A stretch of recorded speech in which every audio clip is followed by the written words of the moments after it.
9 сыныптың соңы еді. Күнде үй маңын бірнеше ер бала торуылдап жүретін. Десе де оған аса мән бермедім. Бір күні кешке сабақтан қайтып келе жатқанда алдымнан қара көлік шыға келіп, әй-шайға қарамай басып әкетті. Сол күні 91 жылғы бір жігітке зорландым. Басында жағдайды түсіне алмай, есеңгіреп қалдым. Мұны біреуге айту оңай емес екен. Тіпті анама да жақ ашпадым. Өткенді ұмытып, мұның бәрі түс дегенге өзімді сендіруге тырыстым. Мен үйдің кенжесімін. Анам мен әкем 5 жасымда ажырасып кетіп, ағам мен әпкем әкемізде, мен анамның қолында қалып кеткенмін. Кейін анам өзінен 14 жас кіші жігітке тұрмысқа шықты. Шешем 1973, ол 1987 жылға. Үшеуміз Тараз қаласында тұрдық. Қосылғандарына биыл 5 жыл болғанмен екеуі де ащы суға әуес еді. Анам менің Алматыға көшіп, сонда оқып, жұмыс істегенімді қалады. Сөйтіп 9 сыныпты аяқтап, мамырдың 23-інде көшіп кеттік. Алматыда үшеуміз пәтер жалдап тұрдық. Мен даяшы болып жұмыс істедім. Бір күндері қышқыл тағамдарға құмарта бастадым. Бұл әрекетімнен күдіктенген шешем бірден жүктілікті анықтайтын тест жасатты. Ол секунд өтпей-ақ 2 таяқшаны көрсетті. Анам бірден айқайға басқанда ештеңе айта алмай, қатты қиналдым. Шешем жасы сорғалап, мені сұрақтың астына алған соң, әлгі жігіт туралы айтып бердім. Ең сұмдығы, ол өгей әкемнің туған інісі болып шықты. Мұны естіген өгей әке маған сенбеді. Анам қоймаған соң бауырына хабарласып көрді. Ол мені танымайтынын, тіпті көрмегенін айтқанда, менің іштей тұншыққаннан басқа амалым қалмады. Уақыт өте әлгі жігіт жолдастарымен бәстесіп, осындай зұлымдыққа барғандығын естідім. Ол аздай бұрыннан арақ ішетін әке шешем менің күйіме күйінген болып, күнде ішетін болды. Бірде түн ортасында мені қастарына шақырып алып, өгей әкем, егер айтқаның шын болса, ішіңдегі бала менің де қаным. Ініммен жатсаң, енді менімен жатуың керек дегенде, үстімнен мұздай су құйып жібергендей, жүрегім тарсылдап, анама жалтақтап, өксігімді тоқтата алмадым. Анам болса жақ ашқан жоқ. Үйден кетейін. Бірақ мен мұндай қорлыққа көне алмаймын деп айқайладым. Ақырында анам мен күтпеген жауап қатты. Келісесің бе, жоқ па, менің басқа амалым жоқ. Не істесең де, өзің біл дегенде көкірегім қарс айырылды. Ол түні маған тиіскен жоқ. Мүмкін мастықтың буы болар деп өзімді жұбатып бақтым. Алайда ойлаған ісін 2 күннен кейін бәрібір іске асырды. Содан бастап өмірім қара түнекке айналды. Күнде ішіп келіп, маған тиісудің амалын іздеп тұрды. Бөлмеме келіп, білгенін істегенде менің күшім жетпеді. Ең сорақысы, таңертең дым болмағандай қамқор әкенің рөлін ойнап отырғаны. Тіпті маған, қызым, түнде саған тиіспедім бе? Артық кетсем кешір деп маймөңкелей қалатын. Мен болсам, бұл қалай? Түндегіні мүлдем білмей ме?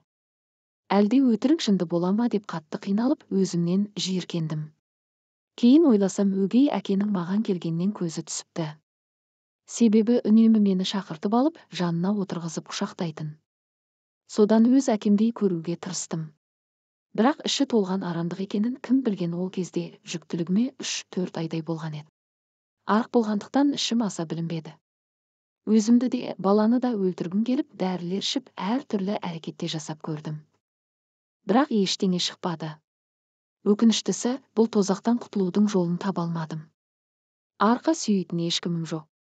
Көріп біліп жүрсе де, бәріне көз жұмып қараған жалғыз шешемнің ісі анау.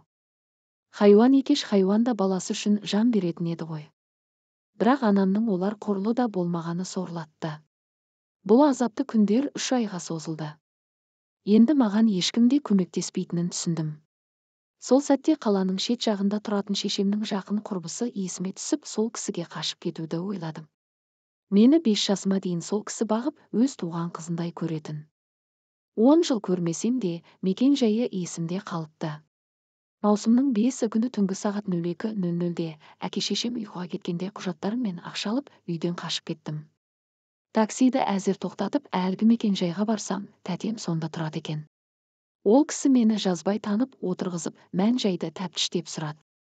Мен бәрін айтып бердім. Таң атысымен ол үйге милиция шақырды. Өгей әкеге, інісіне және жағдайды көре тұра тоқтатпағаны үшін шешемнің де атына арыз жаздық. Алғашқы қылмыс Таразда болғандықтан іс сол жаққа жіберілді. 2 ай бойы күттік, еш хабар жоқ. Телефон соқсақ, жауап бермейді. Тараз Алматыға, Алматы Таразға сілтеп отырды. Өгей әкенің үлкен ағалары танымал, жоғары жақта істейтін кісілері. Солардың арқасы шығар, бұл істі ешкім қозғаған жоқ. Іс сиыр құйымшақтана бастағанда тәтем мені Талғардағы таныстарына жіберді. Олар жылы қабылдап, тіпті баланы дүниеге әкелгеннен кейін де тұра беруіме рұқсат берді. Сол жерде аналар үйінің бар екенін, онда жақсы жағдай жасалғанын, оқып, бала 1 жасқа толғанша тұруға болатынын естіп, 13 қыркүйекте осында келдім. Қазанның 5-інде қызымды босандым. Қазір аналар үйінде тұрып жатырмын. Жақында 18-ге толамын, ал қызыма 8 ай болады. Болғанмен екеуі де, мұнда келгенде де басында қатты қиналдым. Таң атқаннан күн батқанға дейін жылап, бүкіл адамзатты жек көрген күндерім болды. Ешкіммен сөйлеспедім. Баламды алдыртып тастағым келді. Бір жағынан туып, балаға зар отбасыларға бере салсам ба? Әлі жаспын, басқасын туып алармын деп те ойладым. Бірақ психологтар менімен кезек-кезек, үзбей 1 ай бойы жұмыс істеді. Баламды біреуге берсем, артынан қатты өкінетінімді, кейін қанша. Бүгінде көкейімде қорқыныш пен үрей әлі сайрап тұр. Анам хабарласып тұрады.